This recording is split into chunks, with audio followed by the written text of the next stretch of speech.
Esto es Lucas Abreg desde la colina de Ares. Este video es un ejercicio con inteligencia artificial generativa. El propósito es ilustrar cómo se adquiría un título nobiliario en la península ibérica medieval a partir de la historia del apellido Rueda en sus orígenes. Uno de mis apellidos es Rueda.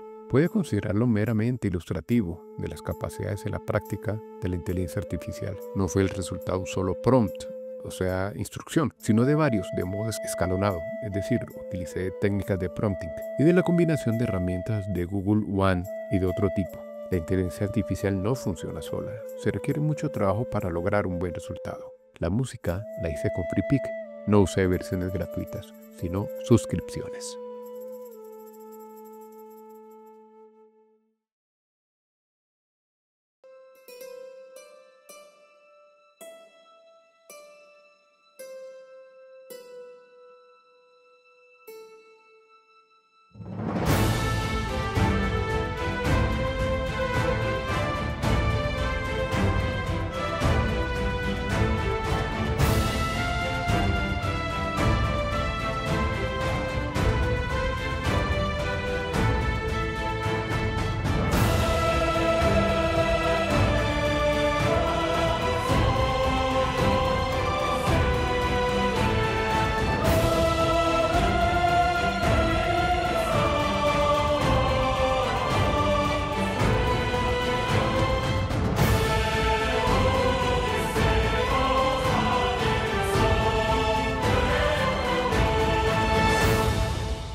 Pensemos por un momento en la España medieval.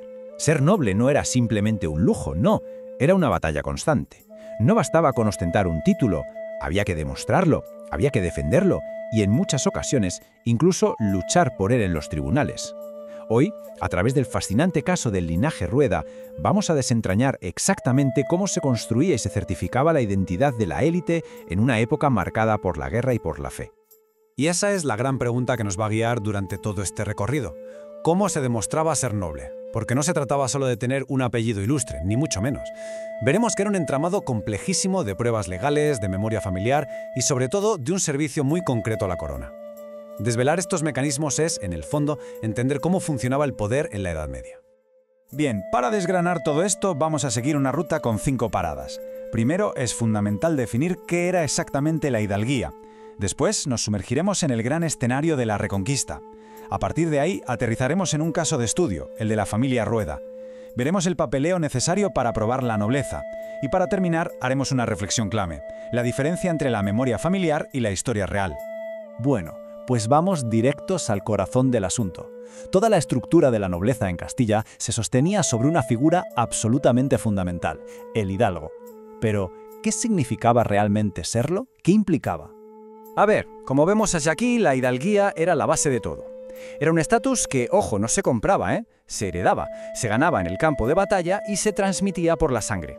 Y claro, esto venía con ventajas muy prácticas. Quizá la más importante era la exención de impuestos.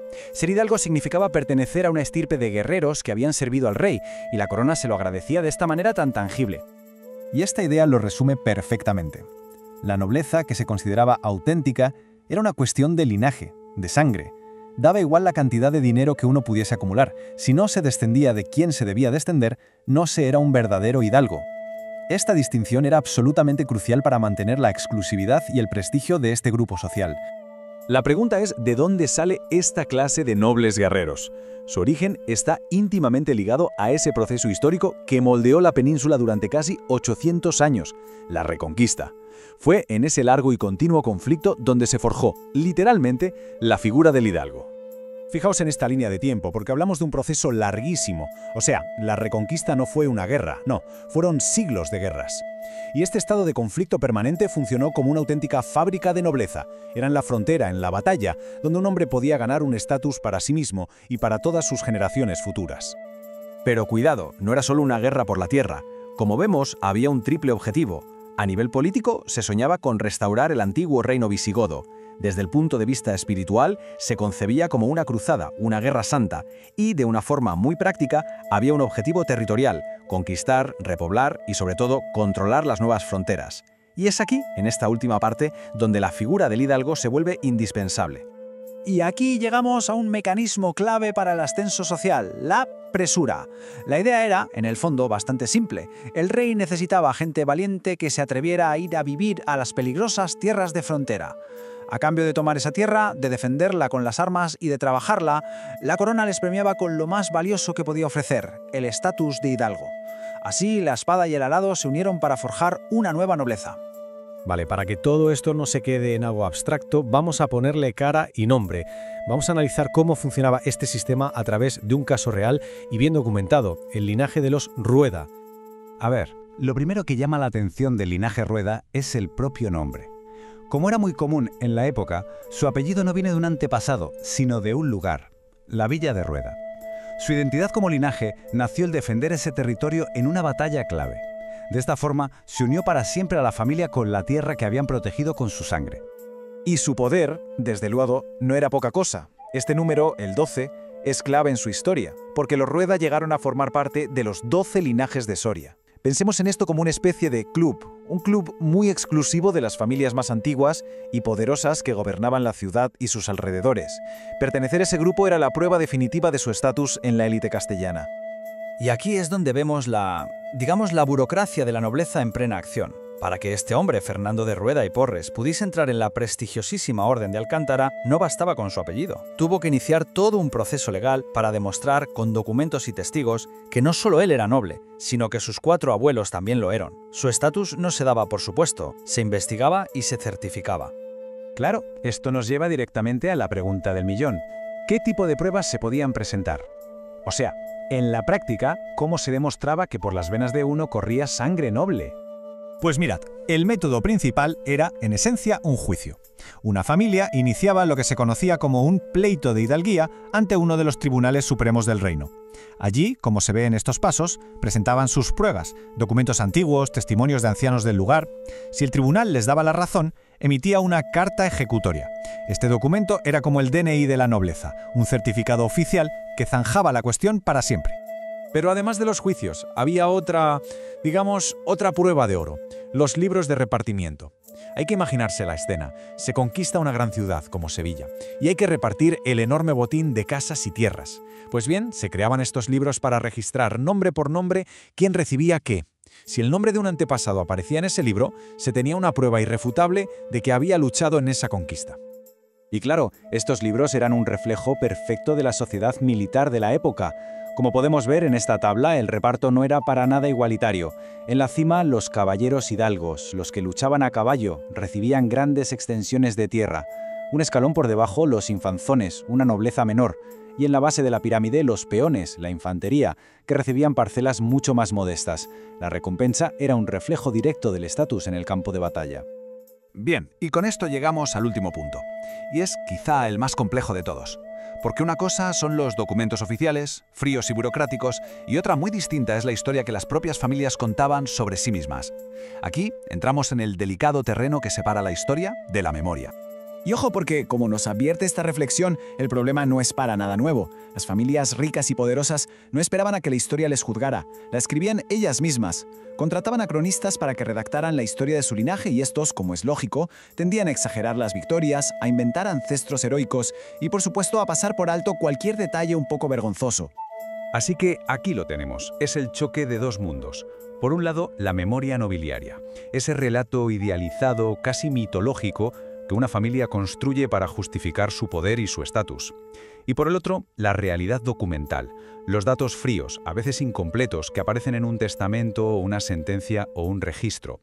El gran reto del historiador es, precisamente, contrastar ambas fuentes para intentar acercarse a lo que de verdad ocurrió. Y todo esto nos lleva a una última reflexión, que va mucho más allá de la Edad Media. Porque, aunque hoy ya nadie inicia un pleito de hidalguía, en el fondo todos vivimos con esa misma tensión. La tensión entre las historias que nos cuentan en casa, esa memoria familiar que heredamos, y la verdad, a veces más compleja o incluso incómoda, que podemos encontrar en los archivos. La pregunta es, ¿cómo equilibramos nosotros hoy ese relato heredado con la verdad histórica para construir nuestra propia identidad? La cuestión, como se ve, sigue abierta.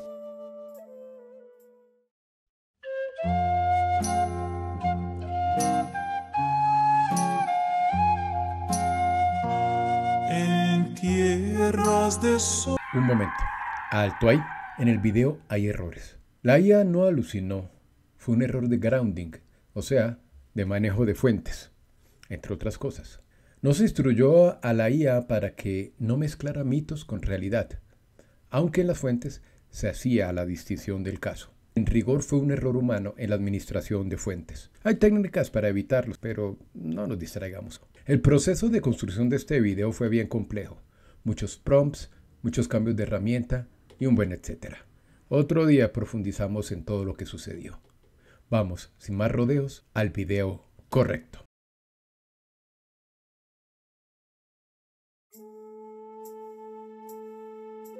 Hay apellidos con historias increíbles, ¿verdad? Pero poquísimos, están tan rodeados de mitos como el linaje Rueda. Pues bien, hoy vamos a meternos de lleno en su historia para separar el grano de la paja y ya les adelanto que la realidad supera, y con mucho, a la leyenda. Venga, vamos al lío. Esta es nuestra hoja de ruta. Primero desmontaremos algunos mitos populares. Después nos iremos hasta Soria para encontrar el verdadero origen. Viviremos un rescate de película, cumpliremos con el deber en una batalla clave y al final entenderemos de verdad qué significa el legado de los Rueda. Empecemos por el principio, como debe ser, las leyendas. A ver, como pasa con muchas familias nobles, la historia de los Rueda está llena de relatos épicos, sobre todo cuando se habla de su escudo. Vamos a ver qué hay de cierto en todo esto.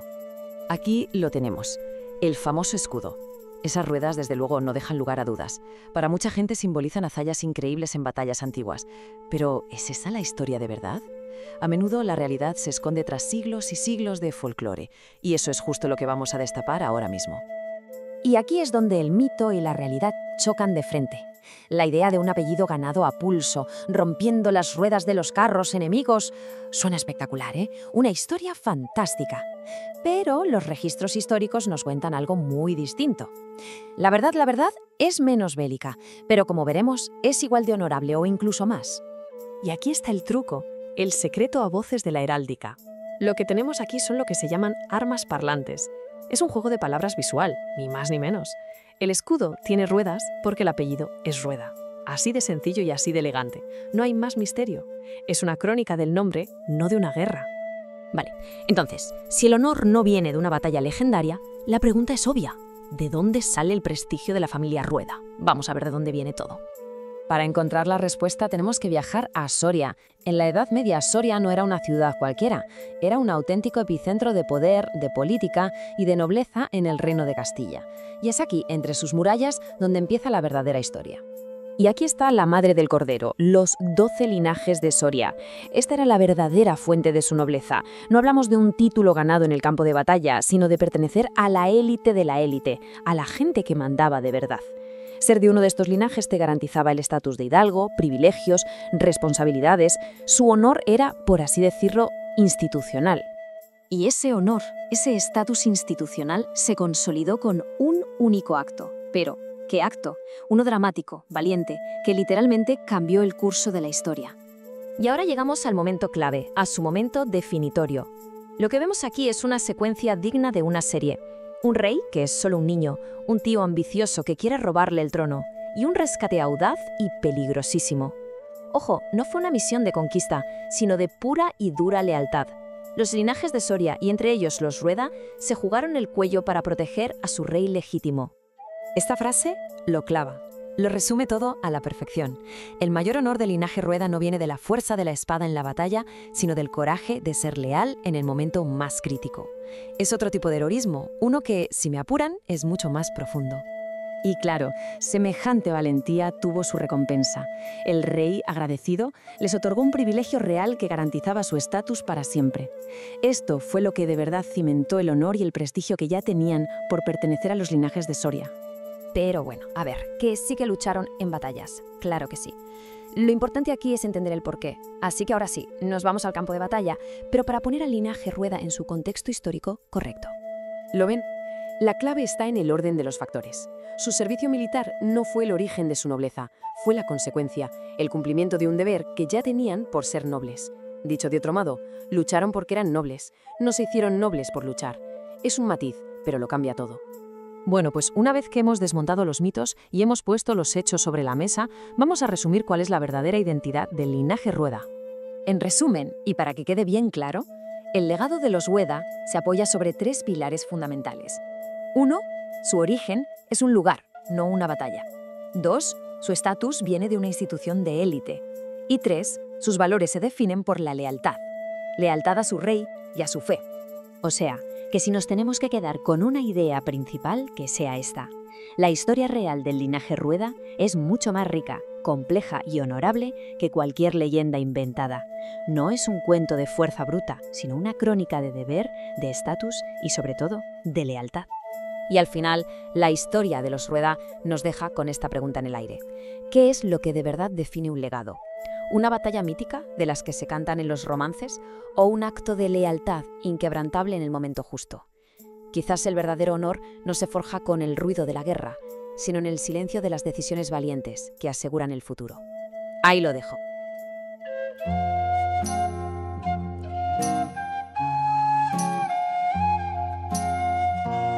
En tierras de sol y de hierro canta el viento su leyenda.